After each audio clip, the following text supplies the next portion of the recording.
لماذا لي الجوع والقصف لك؟ إلى كل حاكم مستبد.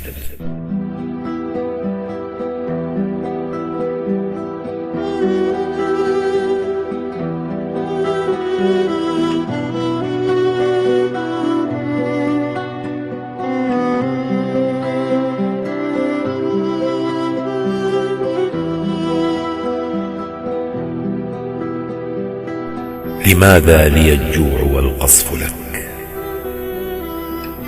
يناشدني الجوع أن أسألك، وأغرس حقلي فتجنيه أنت وتسكر من عرقي منجلك. لماذا وفي قبضتيك الكنوز تمد إلى لقمتي أنملك، وتقتات جوعي وتدعى النزيه، وهل أصبح الشيطان يوما ملك؟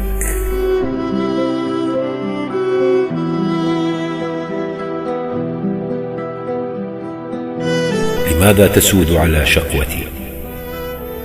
أجب عن سؤالي وإن أخجلك، وإن لم تجب فسكوت الجواب ضجيج يردد ما أنذلك. لماذا تدوس حشايا الجريح وفيه الحنان الذي دللك؟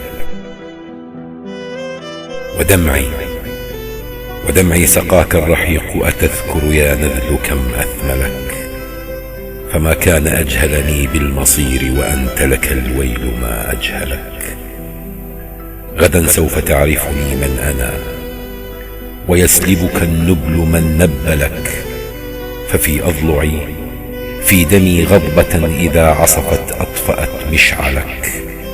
غدا سوف تلعنك الذكريات ويلعن ماضيك مستقبلك.